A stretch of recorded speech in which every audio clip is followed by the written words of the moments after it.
Yeah. Oh, worse joke. Yeah. You always fall asleep.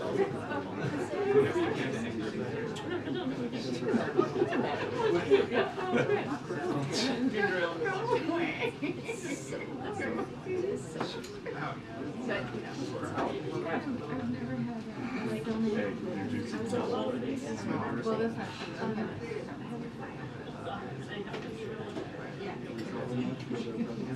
Just bowling. That was fun. Otherwise, I have a 5-week-old, so I've been staying close to home. I'll sneak up to Philly this week here to the budget.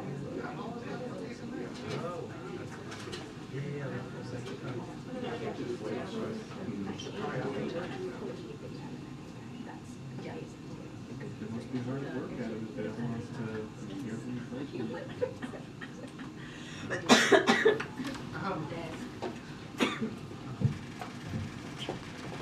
Good afternoon, everyone. A couple of things at the top, and then we'll get started. I wanted to start today by addressing the announcement by Mexican officials regarding the status of the 4 Americans attacked in Mexico. We're still working with Mexican officials to learn more and to have all Americans return to the United States. President Biden has been kept updated on this incident. Senior members of the White House have also been engaged. We extend our deepest condolences to their families and friends. For the sake of privacy and out of respect to the families, we are going to refrain from further comment about those circumstances at this time. I can confirm that U.S. officials are in touch with the families of the individuals, but again, we will respect their privacy regarding our conversations with them. We appreciate the hard work of the Justice Department and the FBI, DHS, and DEA for their swift response to this awful incident and for their continued collaboration with Mexican authorities. These U.S. agencies remain in close touch with their counterparts, and we expect that they will share more as they can. Attacks on U.S. citizens are unacceptable, no matter where or under what circumstances they happen. We will continue to work closely with the Mexican government to ensure justice is done in this case. Since day one of this administration, we have been focused on disrupting transnational criminal organizations, including Mexican drug cartels and human smugglers. In the past few months, President Biden signed an executive order giving the Department of Treasury expanded authorities to penalize cartel organizations and those who control or enable them. And we have imposed powerful new sanctions against cartel organizations in recent weeks. We remain committed to applying the full weight of our efforts and resources to counter them. Right now, our immediate concerns are for the safe return of our citizens, the health and well-being of those who survived this attack, and the support which must be rendered to the families of those who need it. Now, I want to move on to the news that we put out this morning. As you know, President Biden put forward his plan to protect and strengthen Medicare by extending it for another generation. The president's budget does this without cutting any benefits. In fact, he lowers costs for seniors with lower out-of-pocket costs for drugs, a $2 cap on cost sharing for generic drugs for chronic conditions, and lower behavioral health care costs as well. Instead of cutting benefits, as MAGA Republicans in Congress have suggested, the president's budget asks the wealthy to pay their fair share and cut subsidies to Big Pharma. The president is proposing to do the following: increase the Medicare tax rate on income above $400,000, close loopholes in existing Medicare taxes, and give Medicare the power to negotiate lower prices for more prescription drugs. The president would not raise taxes on anyone making less than $400,000 a year, and he will not cut benefits for any seniors. But he will make sure Medicare is there for people who earned it through their work, hard work. Also, as you saw this morning, we announced that President Biden and First Lady Jill Biden will host President and First Lady of the Republic of Korea for a state visit in the United States. The visit will include a state dinner, will be the second state visit of the Biden-Harris administration. Under President Biden, we have taken the U.S.-ROK partnership to unprecedented heights in a way that benefits our economies and our people and strengthen deterrence in Indo-Pacific region. For example, the ROK has invested tens of billions of dollars into the United States. These are investments that will bring our two countries even closer together, help strengthen our supply chains, and give our economies a competitive edge. We have strengthened our defense and security partnerships bilaterally to advance deterrence and peace across the Indo-Pacific. And we've supported ROK and Japan as they've worked to increase cooperation amongst each other, effectively strengthening the U.S. ROK-Japan trilateral partnership. The United States ROK alliance, more than a military or security partnerships, it has grown into a truly global and future-oriented alliance. Our countries also hold strong people-to-people ties. The United States is home to a large number of Americans with Korean heritage, and our countries share many cultural interests, including in music, television, and movies. This state visit will only strengthen our deepened U.S. ROK ties, and we are looking forward to celebrating the 70th anniversary of the U.S. ROK Alliance here at the White House. I also wanted to say a few words on the continued attacks that we are seeing from Republican officials on women's health care, like we saw earlier today. Republican state legislators in Florida proposed today a bill that would ban abortion before many women know if they are even pregnant, virtually eliminating a woman's right to make health care decisions about her own body. This ban would prevent not just the nearly 4 million Florida women of reproductive age from accessing abortion care after 6 weeks, but would also impact the nearly 15 million women of reproductive age who live in states across the South with abortion bans and would no longer be able to rely on Florida as an option to access care. We know that these bans are already having a devastating impact on women's health. In a case filed today in Texas, we unfortunately heard devastating firsthand accounts of women's lives almost lost after they were denied the health care they needed.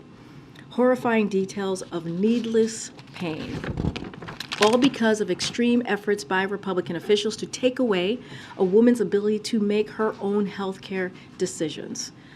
Politicians like Governor DeSantis and Abbott espouse, quote, freedom for all, unquote, while directly attacking the freedom to make one's own health care decisions. Their rhetoric doesn't come without consequences here. The stories told today in 2023 in the United States of America are shameful and completely unacceptable. Like the overwhelming majority of Americans, the president and the vice president believe women should be able to make health care decisions with their own doctors and families, free from political interference, period. They are committed to protecting access to reproductive care and continuing to call on Congress to restore the protections of Roe v. Wade in federal law. And finally, I want to say a few words today about the actual date of the 58th anniversary of Bloody Sunday, which is today. As you all know, the president traveled to Selma on Sunday to commemorate this important day so that history can't be erased. He talked about how the continued fight for voting rights is integral to delivering economic justice and civil rights for Black Americans across the country. And today I wanted to highlight some of the historic gains the president has made on racial equity. 2 years into this administration, the president has done the following: brought Black unemployment to near historic low, provided almost $6 billion to HBCUs, lowered prescription drugs and energy costs for seniors, nominated more Black women to federal courts than any president before him, cut Black child poverty in half, and this administration is replacing lead pipes and delivering clean water across America. There's more work to be done, and we understand, the president understands, that we need to continue fighting to finish the job. With that, Colleen, you want to kick us off? Sure, thank you. So the president said that his budget is going to extend Medicare solvency for, I think, 25 years. Can you walk us through the math a little bit on how that would work? So I'm not going to dive into the math here. The president's going to lay out his budget, as you know, on Thursday, which will be very detailed and transparent, which is something that the president said he was going to do to make sure that the American people see for themselves how the president sees moving forward on the economy and doing it in a fiscally responsible way. As you know, you've heard me say many times, we welcome Republicans to do the same, House Republicans to put forth their budget, and also in a transparent way. So I'm not going to break it down into specifics here. It'll be transparent, and you all will see it on Thursday. But I'll say more broadly, as it relates to Medicare and the announcement that we made today. As you know, Americans have been paying into this particular program since their first job. Some of them since they were teenagers. And elected officials, we believe, the president believes, has a duty to ensure this lifeline is available for generations to come. And so we're going to do this. We're going to make sure that rich pay their fair share, and by cutting big pharma subsidies to lower costs for seniors and ensure Medicare's durability aren't big ask. And we believe that this is an obligation. This is an obligation that elected officials have. And again, you'll see more of the president's budget on Thursday.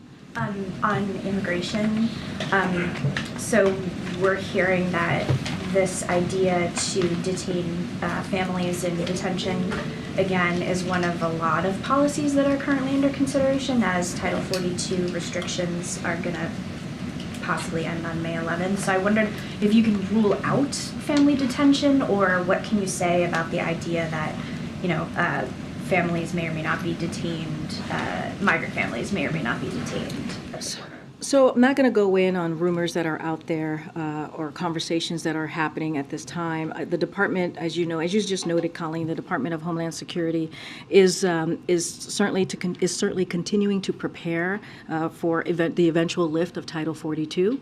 No decisions have been made, but we've been very clear on how we're looking to how the president wants to move forward, and he's been clear from the start, from the beginning of his administration, by putting forth a comprehensive immigration reform. And his approach has been making sure that we expand legal pathways for asylum seekers, limiting illegal immigration, addressing root causes, and also increasing border security. That's how the president has seen the process moving forward. That has been his approach. And what he wants to do is build an immigration system that is secure, that is orderly, and that is humane. And that's how we're going to move forward as we look towards the Title 42 eventually lifting. As you know, it's going to be as soon as May 11th, and that's going to be the president's focus. Go ahead, Mayor. I understand no decisions have been made, but the president, shortly after he came to office, put an end to this policy of detaining migrant families as a candidate. He said we should not be locking people up. You aren't ruling it out either. So why is this even being considered as a possible option now? I'm just not going to comment on rumors that are out there. I'm not saying it's being considered. I'm not saying but I'm not saying it is, and I'm not saying it is not. I'm saying that I'm not going to speak to rumors. There are rumors out there. Clearly, the Department of Homeland Security is working through ways on how to move forward once Title 42 is lifted. I'm just not going to get into speculations. I'm going to let them do their work. But I will say, and I just laid this out for Colleen, we have laid out over and over and over again, putting forth policies on how the president sees the process moving forward, right? He is going to use the tools that he has before him to make sure that we deal with an immigration system, or we build an immigration system that's, again, safe, orderly, and humane. And we've expanded legal pathways for immigration. We have tried to worked very hard to limit illegal immigration into this country by making sure that the border was secure. Again, this is something that Republicans could work with us on. He put forward an immigration policy, a comprehensive immigration policy on day one, but what we're seeing on the other side is political stunts. That's what they want to do. We're not looking to do political stunts. We're looking to deal with a real issue. Imagine the president is looking for a way to tackle this issue that is safe, orderly, and humane. Is there ever an instance in which he thinks detaining migrant families can be safe, orderly, and humane? I'm just not going to get into, again, that's diving into speculation that's out there, rumored conversations. What I can lay out to you is his approach, and we've been very clear on our approach these past 2 years. Is there, just one more, is there a hope here that the threat of family detention may be a deterrent? Look, this is a rumored conversation that I'm just not going to weigh in, even by answering that question. I'm just not going to weigh in into rumors that are out there. Go ahead. So on the inflation question, Chair Powell has been testifying today, has sent some very, very strong signals to the market that rate increases could be coming. I realize you can't speak about the Fed, but what is your sense about the questions that they were getting about the role that corporate profits have played in fueling inflation, and whether that is an important factor to consider, and what would you say about just the January data? In terms of waiting to see perhaps if that data is confirmed. So I just want to be very careful. You stated it, but I have to state it from here that the Fed is independent and we do not comment on their policy. So I want to be very mindful. The president believes that it's important to give the Fed the space needed to make decisions on monetary policy, and so we're going to do that. As it relates to inflation, our economists have been very clear. As you're asking me about data, they view the recent inflation data, or recent inflation more specifically, and jobs data as well, as evidence that the president's economic plan is working. We're seeing inflation starting to moderate. Inflation has come down than where it was almost a year ago. If you look at it more globally, and where we were a year ago, we have seen inflation moderate. And so and this is happening while the president has continued to grow the economy. You've heard us say this many times. We're an economy that grows from the bottom up, middle out. And so that's what we're focused on. We're focusing on what we can do as well to lower costs for American families. That's what you're going to see from the president's budget on March 9th. And that's what you're seeing from what we even announced today with Medicare. That is what's important to the president as well. As it relates to, Chair Powell being on the Hill doing the hearing, I'm just not going to comment on any specifics to that. So your FCC nominee apparently has withdrawn their nomination. Can you confirm that has happened, and what is your take on why? So just a couple of things we want to say on that. We appreciate Gigi Son's candidacy for this important role.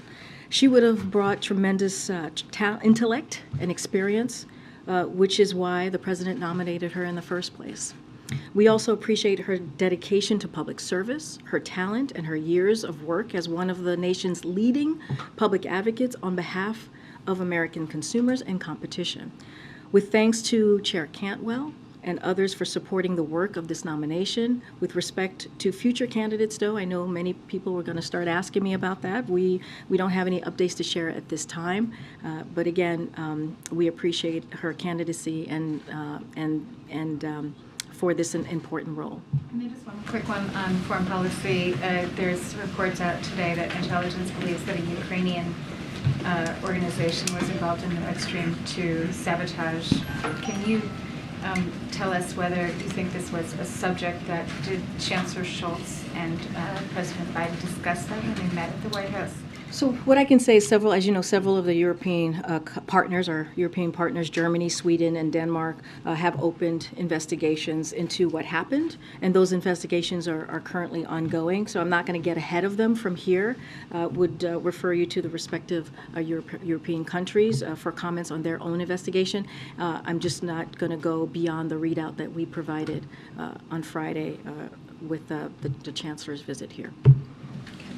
Just circling back to immigration quickly, there's clearly a policy process underway right now where the agencies that are lead on this are considering options based on the lifting of Title 42. I guess my question is has the President been briefed on the possibility of reinstating migrant family detention policy? I don't have any conversations to read out on the President being briefed specifically on family detention. What I can say is, again, these are rumored conversations, and as you just said, Phil, there is continued conversations, policy discussions occurring right now as we're speaking about the Department of Homeland Security, clearly, which is taking the lead on this, on how to move forward once Title 42 is lifted. We're going to let them do that process and do that work, but the President's approach, again, has been very, very clear.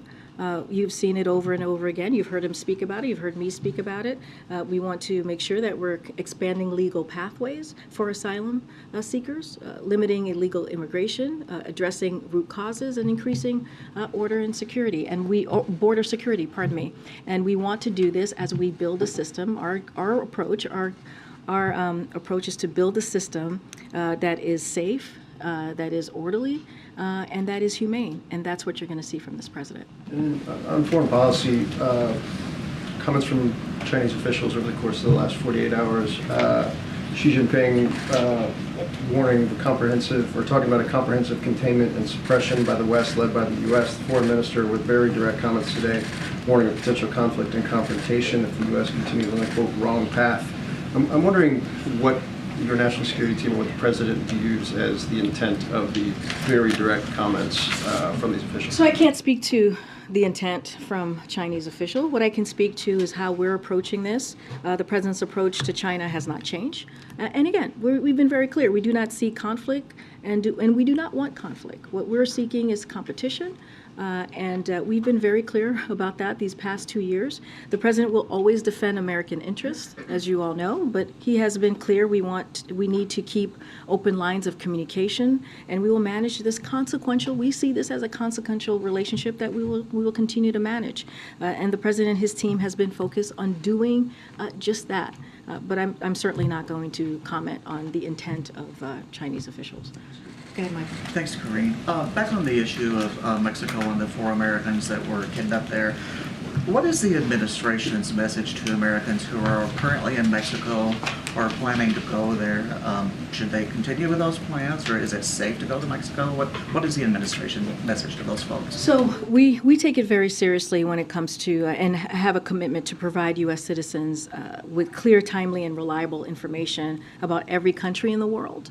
So they can make informed travel decisions. As you all know, the State Department is clearly a department that is focused on that and gives that information and do the travel advisory. And so when it comes to the travel advisory for this particular area in Mexico, that remains at level 4. Do not travel due to crime and kidnapping. We've been very clear about that. The State Department, again, has put that out. We urge Americans to read these alerts before traveling, and so we'll leave it there. But again, our commitment to this, we take this seriously to make sure that we do everything that we can so that Americans understand, what is safe and what to look out for as they travel or when they're in a specific country. Thanks, Karine. Does the situation in Mexico indicate that the U.S. needs to be doing more to tackle Mexican organized crime, and if so, what? So the president, or I should say, this administration from day one has made sure, as it relates to the safety. I know some folks have asked if we are concerned about these individuals actually crossing the border and coming into the U.S. So, DHS screens and vets every individual encountered at the border. The president has secured record levels of funding for border security and management, including 23,000 border officials, which is a historic amount of border officials to help with the security process at the border. And we have stepped up coordination with government of Mexico to ensure security along our shared border. As you know, the president was recently in Mexico City. He met with AMLO to talk. That was one of the conversations that were had. That was part of the agenda, and so we're going to continue to do those coordination, and we're going to continue to do everything that we can to secure the border. These individuals were reportedly going across the border to Mexico for medical care. There are a lot of Americans who cross the southern border for medical care or for prescription drugs. What is the advice to those individuals? Should they avoid doing that?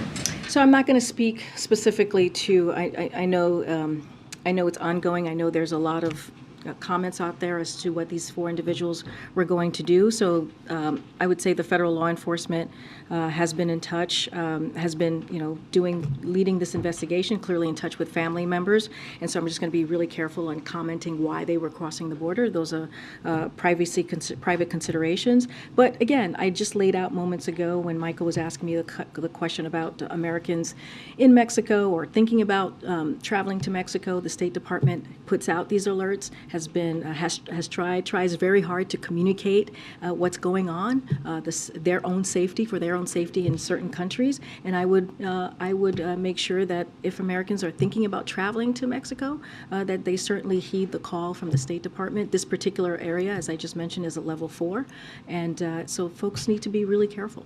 And then finally, one of your top spokespeople we learned today is stepping down. She played a prominent role on the past Biden campaign. Should we take this as a sign that perhaps she'll be serving on a Biden re-election campaign?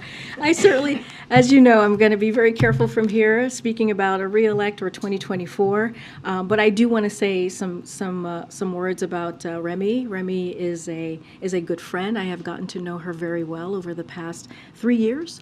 As you know, she was on the campaign, as I think you just mentioned that, and the president said himself she has been an unfailing, loyal fighter for him and for the team, and going back to the campaign even before it launched, and we are very sad to see her go.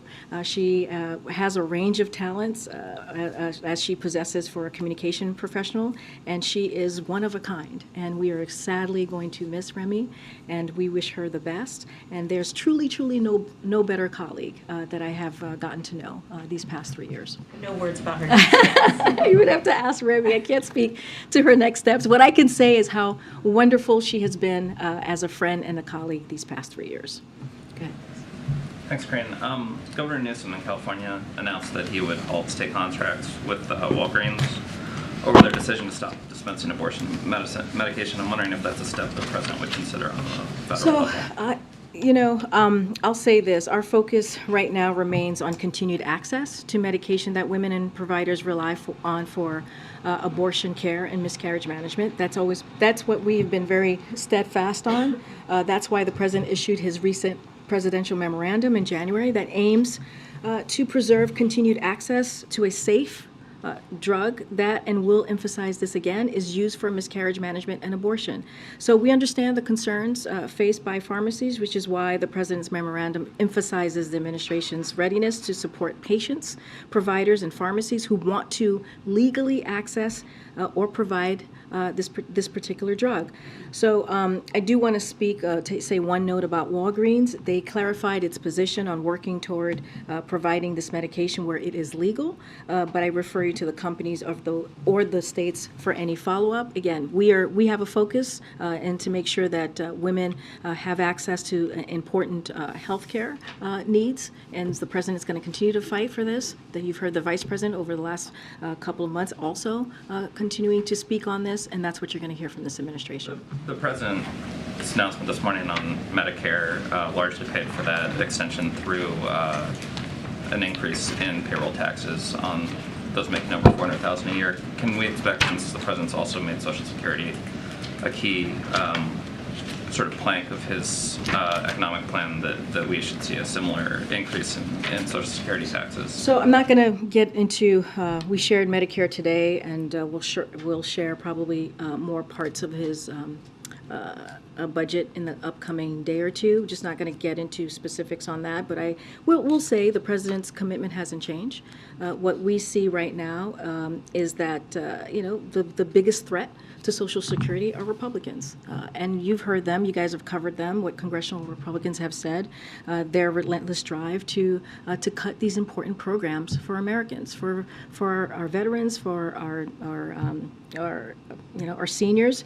And so again, we look forward to seeing the Republicans share their plan with the American people, since they have promised that they're going to put a budget forward. But I'm just not going to get ahead of the president. I'll say this as well. The president is also open to proposals that extend Social Security trust fund without cutting Social Security benefits. That is something that we have spoken to and talked about. So he's open to those types of proposals. But again, his commitment to fighting for Social Security hasn't changed.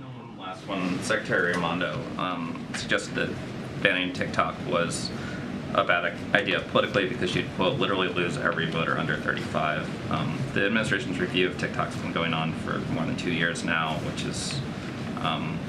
which I think many critics have said suggests some level of foot dragging. Are these two things related? Is the political concern what is preventing the administration from taking No, action? I mean, this is not about a political concern. This is about making sure that we do the right thing for the American people. But again, we're working with Congress to address concerns posed by apps like TikTok. I don't have anything else to share. I know there's legislation that's being thought about or going to be put forward, but we're going to continue to work Congress on that. I just don't have anything more to share. I was asked this question yesterday. We've been very clear on where we stand on this particular issue. Thanks, Karine. On immigration, among the plans or the strategy for border security, how much does deterrence work in using deterrence policies work into the strategy for the administration? Can you say more? I mean, a lot of administrations in the past have used deterrence as part of their border security strategy. How much is deterrence and sending a message and in using policies that would deter migration going to be part of the administration's policy moving forward from Title 42? I mean, if you look at what the president has put forward in the past several months, since the beginning of this year, when he expanded the parolee program, right? That was a way to give an opportunity to folks who are seeking asylum to find a way to get to apply or to come to the U.S. in a legal way, right? When you think about what we were able to do, how we expanded that parolee program for Nicaragua and Cubans and Venezuelans and also Haitians, it was a way to provide an opportunity to do that, right? So then. No, but that was a deterrence for coming to the border and a way for them to stay at home and find a way and use the app to come into the U.S. And so that is a way, an incentive, an option, a path, if you will, for them to use to figure out how can they do this in a legal pathway. So those are humane ways of doing this. Those are ways of making sure that we're dealing with border security. As far as the word deterrence and policies specifically to that, like hard policies specifically to that. Look, the president has been very clear on his approach. He wants to make sure that we do this in an orderly way, a humane way, and do it in a way that still expands legal pathways, but also deals with illegal migration.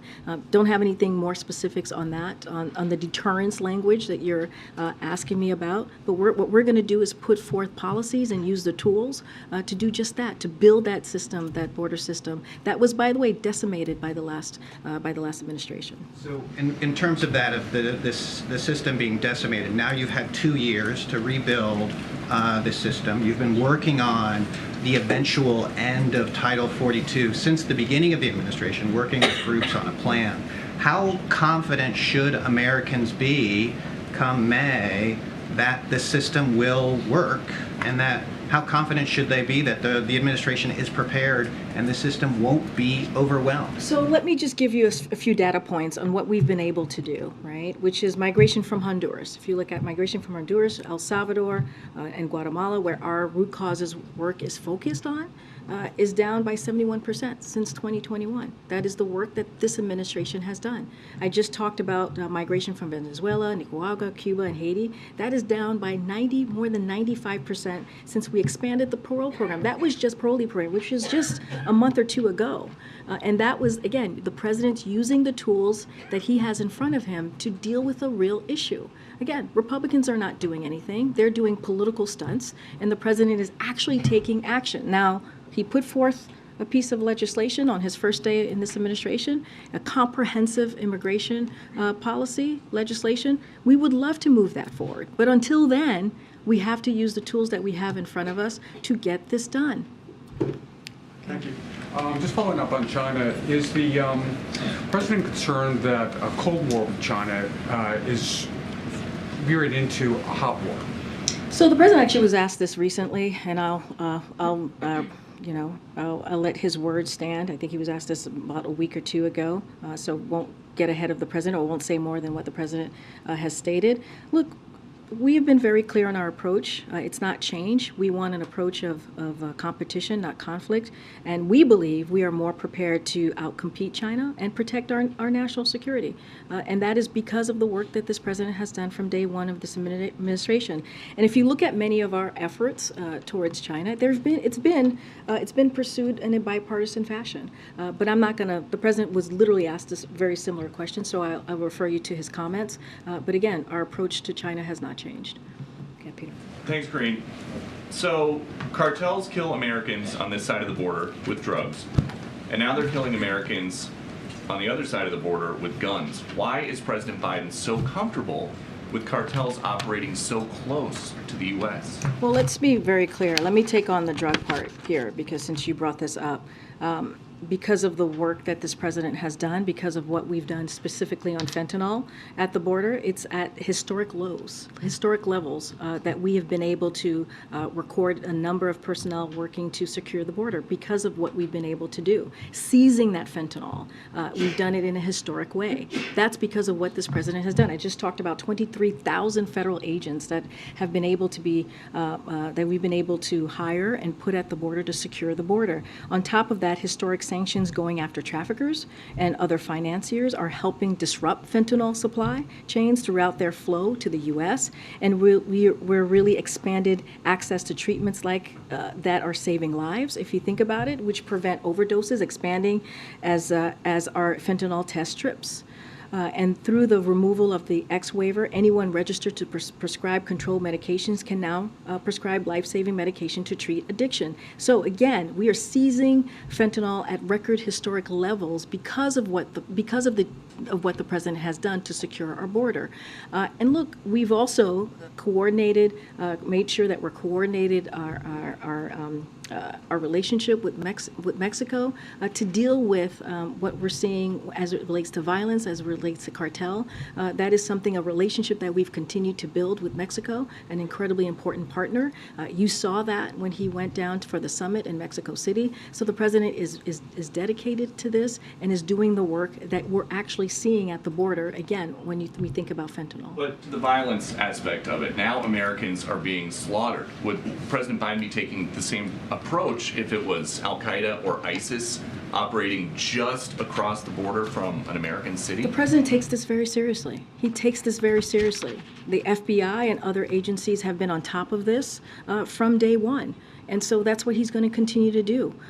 When it comes to Americans' lives and when it comes to the safety of Americans, the president's always going to make sure that that is a top priority. Would President Biden ever consider using the U.S. military to disrupt cartel operations? I'm just not going to get into the military and how it's being used. Okay. I want to go back to the question about the FCC nominee. Gigi Sohn has a statement to the Washington Post in which she says that her nomination failed because of what she calls unrelenting, dishonest, and cruel attacks. She calls it a sad day for our country, when in our democracy, when dominant industries with assistance from unlimited dark money get to choose. She has tremendous intellect and experience, and we thought, and we, believed that she would be a great candidate and would have been an excellent political official in this role. And so it is clearly unfortunate. We are sad to see this happen. But again, we are very thankful to her dedication to public service, her talent, and not just for this past year as she was going through the process, but also the last several years as a national public advocate on behalf of American consumers. Let me ask you one more question. Since the president announced his plans for the Medicare surtax today, that number of $400,000, in the past, it's referred to individuals. Is that the going forward plan, or is it married couples file jointly? Nothing has changed from where we have been in the past. Just another follow-up on immigration, not asking about the detaining migrant families at all or any rumors around that, but just given what we've seen from the White House in recent months, including the new asylum rule, is this basically an acknowledgement that without legislation from Congress, the policies that the president previously opposed he now thinks are necessary in conjunction with some of those legal pathways that you mentioned. So let me just, there's a couple of things that I want to say about that. A lot of people have compared what the president is doing as either extending what Trump did or being very Trump-like, and I just want to make sure that that is not what is happening here. What we saw in this last administration, the administration before us, was a gutting of the immigration system. That is what they led with, and that's what they did. And a couple of things that we had to fix in this administration these last 2 years. Trump tried to deport dreamers. We went to court to protect them. Trump ripped babies from their mother's arms. We're reuniting those children with their families, with 600 families reunited thus far. Trump funneled billions of dollars from military to build a useless wall. And what we did is we stopped that wall construction and returned the money to support military schools and also equipment. Trump banned asylum, forcing more people to try to enter unlawfully. We've expanded legal pathways for immigration, and unlawful migration is down. I just gave 2 pieces of data to show that. Trump tore down America's refugee system, and what we are doing, we're rebuilding it and have a set of goal of resettling up to 125,000 refugees this year alone. Trump cut off critical assistance to stabilize the Western Hemisphere. And we restarted that assistance to help address the root causes like economic collapse that are driving people to flee. Migration, again, and I mentioned this stat already, migration from countries where we're seeing root causes, where there are root causes work, is focused down by 71% since last year. So that is what we have been able to do in this past 2 years, and how we have been able to try to fix something that the last administration has decimated. Pieces that are still in use or have been revived, is that sort of an acknowledgement that they are now necessary or deemed necessary? No, absolutely not.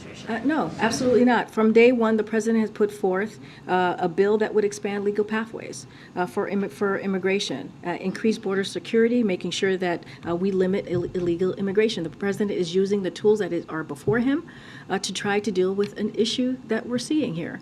We have said over and over again, if Republicans in Congress would come and work with us to deal with this issue, we can get it done. We can get it fixed instead of the political stunts that they're doing. Okay, go ahead, Nadia. Thank you, Karine. 2 questions on foreign policy. In addition to poisoning schoolgirls in Iran, now it's been reported that there's secretive detention sites.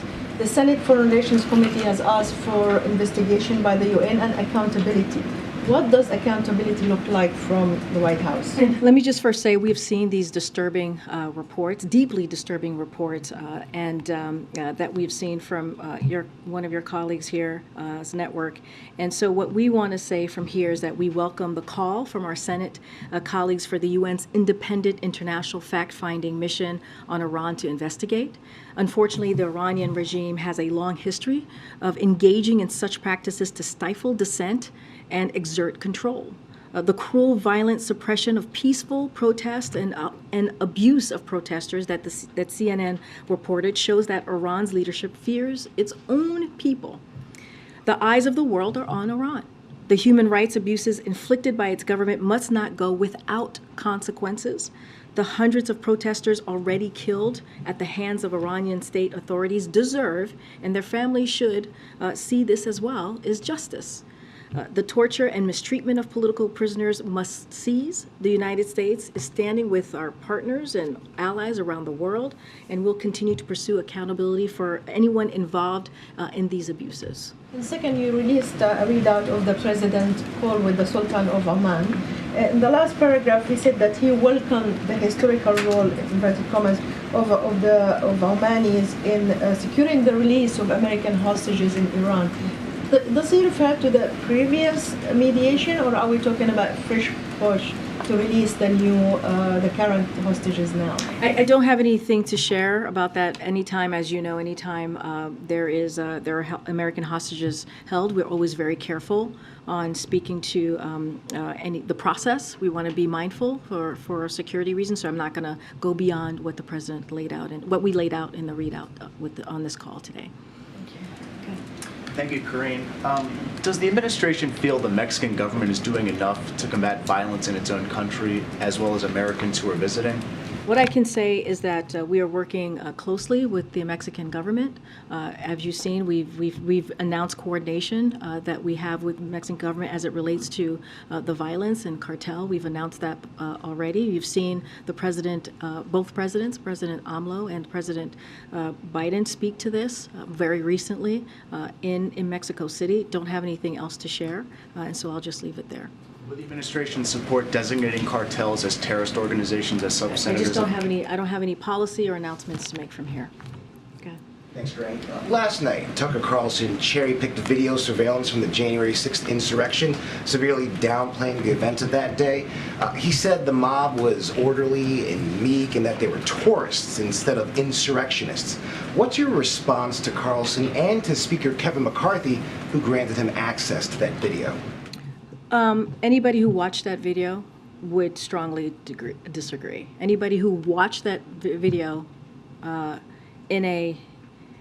with their own eyes in a real way and saw what happened on that day would disagree with what was just stated.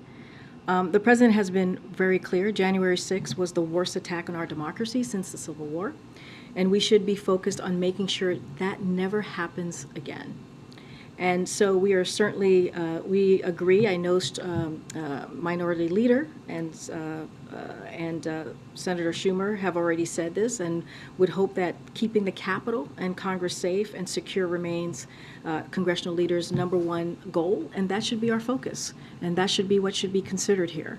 Again, it was one of the darkest days of our democracy, and all you have to do is watch those videos and see how horrific it was, see how sad it was, see an attack on the Capitol, which should not be happening in 2020. And we got to get down to the bottom of what happened. Again, it was an attack on our democracy. And I'll just leave it there. So is Speaker McCarthy irresponsible? I answered your question. I answered your question. Oh, go ahead. Thanks, Karine.